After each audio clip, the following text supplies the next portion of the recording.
listening to ProveText, a Glossa House podcast by Dr. T. Michael W. Halcomb, Dr. Frederick J. Long, Dr. Mario Melendez, Dr. Jennifer Noonan, and J. M. Smith. Welcome and enjoy.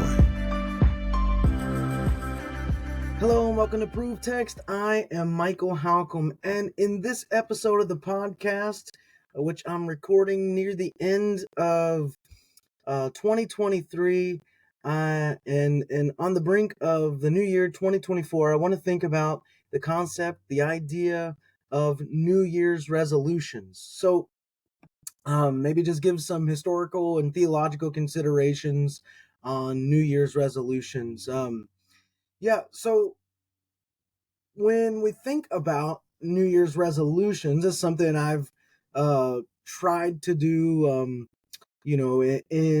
In the past, I've tried to have New Year's resolutions and stick those out. And New Year's resolutions are kind of the butt of jokes at the end of any year, because the reality is most people make up resolutions and don't keep them. I see a lot of people draw up Bible plans and that sort of thing at the end of a year and then hope to stick with that through the new year. But most people don't do that. Dieting, exercising, and these New Year's resolutions are like a common tradition now, where individuals, sometimes groups, families even, set goals and intentions for like self-improvement as they enter a new year, but are hard pressed to follow through. And I was doing some looking into where did this idea even come from, this practice of making New Year's resolutions. And from what I read, just a little bit that I read, I saw that it could be traced back to ancient Babylon, of all places. So that's perhaps its origins, because in Babylon, the new year would begin with the first new moon following the vernal equinox, right, which usually falls in late March. In Jewish circles, I believe the new year might even start in October or something like that, if I'm not mistaken.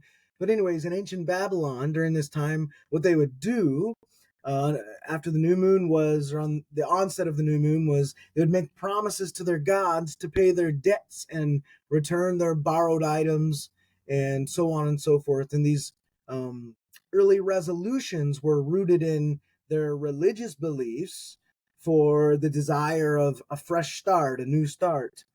And as history sort of played itself out, walked itself out, unfolded, various cultures then started to adopt their own versions of these kinds of New Year's resolutions. In ancient Rome, still Babylon, but later in time, right? In ancient Rome, for example, they celebrated, as we said, the New Year in March, and these resolutions in time would often center around like moral improvement, ethical improvement. And then Christians also use the new year as a time for some reflection and self-examination and making commitments to live more in line with their faith. And so if you fast forward to the modern era, New Year's resolutions, it's gone full circle. It's become like a secular tradition now. And they often don't carry these resolutions any sort of religious or spiritual significance today. But there is this underlying deep-seated desire for self-improvement and change. And so, from a theological standpoint, I'm thinking about how these historical and modern practices might align with biblical perspectives or biblical principles, because I think it's important to approach any resolution that we might make or consider making, that we do that by consulting God, trusting in God, and having humility, but really having the right focus of a resolution. Because I think resolutions, at the end of the day, if we're a Christian, should reflect ultimately a desire to be more Christ-like.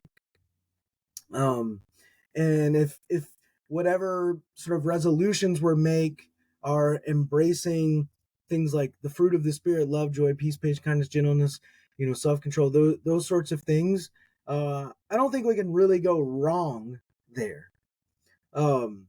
So I don't think it's necessarily a bad idea to make a New Year's resolution. I've seen different takes on this too, where some people, instead of making like a New Year's resolution, they'll have like a word of the year, and they'll sort of just ruminate and focus on that word through the year. I've done that in the past too. I've worked in places where the boss has asked all the employees to do that, like to pick a word, to share its meaning, and then focus on it throughout the year, and then they would check in throughout the year. And I submit that to you as an idea as well.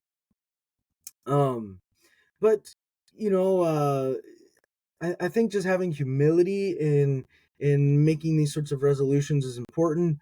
But the most important thing is that it results in us being Christ-like, whether that's a word we pick, whether whatever it is that we're focusing on, that the New Year's resolution result in us being Christ-like.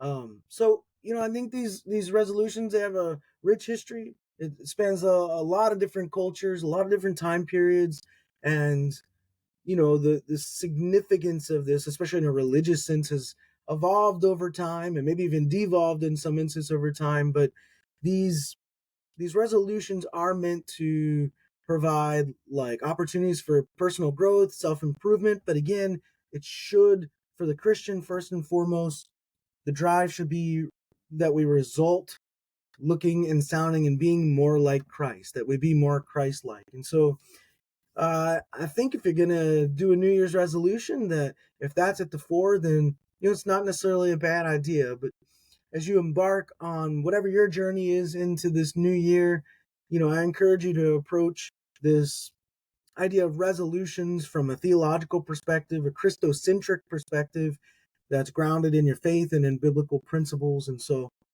yeah, thanks for listening in on this. It's just a few sort of random thoughts as we're winding down the end of 2023 year here. And yeah, I don't personally have a resolution in mind as of yet. I do like the idea of focusing on a word, but I don't have a word in mind either. And, so yeah, I'll leave it there, and I'll say I hope that helps. Interested in growing your ancient language skills but not sure where to start? Glossa House can help. From illustrated readers and short stories to lexicons and grammars, Glossa House offers a variety of resources for beginning, intermediate, and experienced ancient language learners. Head to glossahouse.com today. Glossa House, language resources for the global community.